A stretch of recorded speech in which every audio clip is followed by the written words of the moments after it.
Interview in 1987 in Ibiza, Part 2. What drives you on? I mean, you're rich, you're famous, and you don't need to work. What drives you on? At this very moment, it's two wonderful names, and that is Montserrat, Caballe.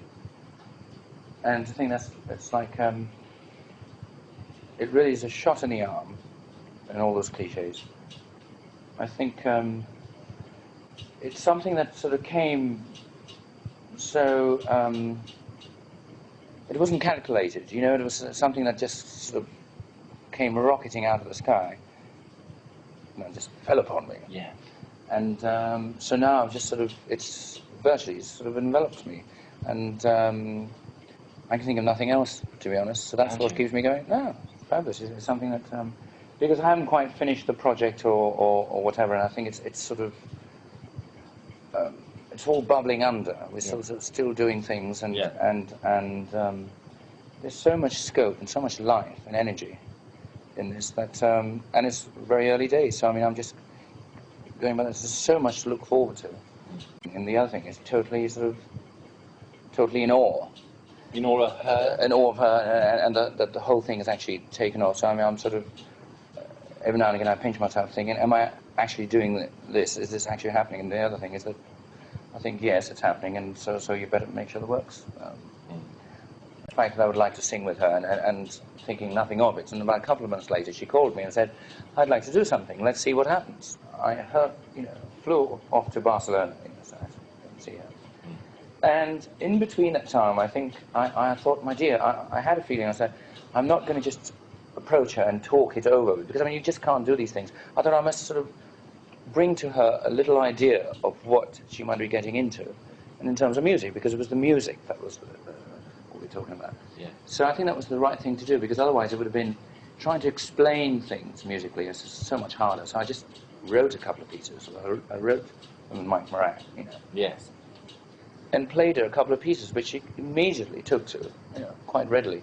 And that was how it sort of started, because, I mean, she did. I'm talking about different characters. I mean, she laid it down the line. She just said, look, I'd love to do something, and we're two musicians, and if it doesn't work out, we'll be, she said she'd be quite, she's quite outspoken, and she'd quite readily say, look, it's not working, let's call it a day. So she was quite prepared to do that, and she told me that. And I was quite prepared to sort of accept that.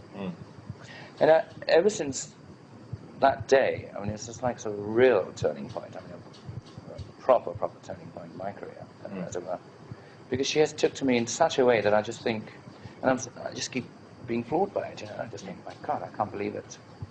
Somebody of her ilk and of her stature and of her sort of world. Yeah. I just hope the pieces are right. I mean, she's just ready to sing anything, at the moment, because I mean, she's sort of keeps telling me that she's sort of found another sort of a new lease of life and sort of this sort of newfound freedom. Yeah. And things. Those are her own words. I just hope everything comes. And the thing is that I'm working on it in a way that I don't give a damn about whether it's of course, well, I do. I mean, sorry, musically put something that's commercially accepted or accepted by, because I mean, how do you do it? I mean, whose fans? Do you see what I mean? Yes. It's going to be her fans or my fans. Yeah. Now, they buy such totally varied product. So what do you do? And the last thing on my mind was to try and sort of bridge that gap, saying it's totally purist opera. And if that comes across and she wants to sing it, I would do that. And even foregoing my own voice. But what she does want to do is that she said to me today on the phone, that she loves the way our voices sound together. She said, she did. So, why did you want to do it, Freddie? Well,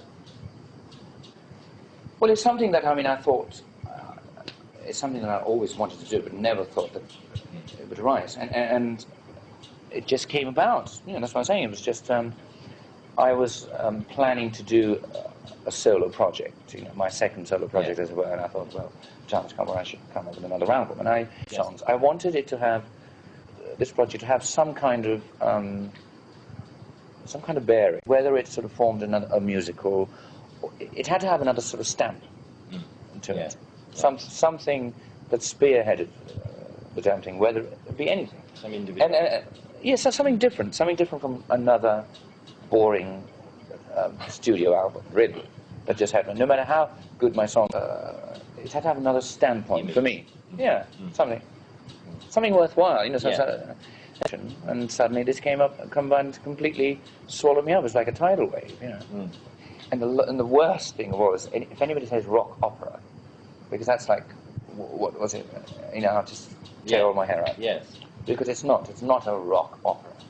But although the terms, those terms seem to signify what we're doing, because I'm rock and roll. Yes. That's about as Spartan as you can get. Yes. But as far as the music we're doing, is something I can't myself label, because I mean it's just happy music, you know, something that we've happy music. Yeah. When you reach a point like this, Freddie, in your life, you know, when you've achieved so much, do you feel fulfilled?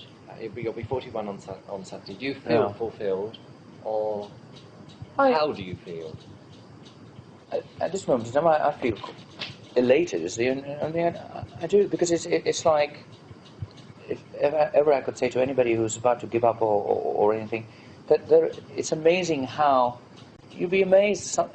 You just have to sort of try and stretch yourself, and try and sort of, even though you've been sort of, you say, oh my God, it's up to you in the end, and you'll be amazed what the human being can do. You know, it can happen. It can. I think my life is changing at the moment because of all this sort of this musical. There's a very heavy musical growth. Yeah. At the moment. Yeah. And what's it now? I'm just. No, I mean, but I do actually. I sometimes sit at home and I sort of sit there, you know, like a cat. you know, like I was just going to say, yeah, like just swallow the canary, you know, thinking, oh dear, a lot of people like to be in my shoes right now.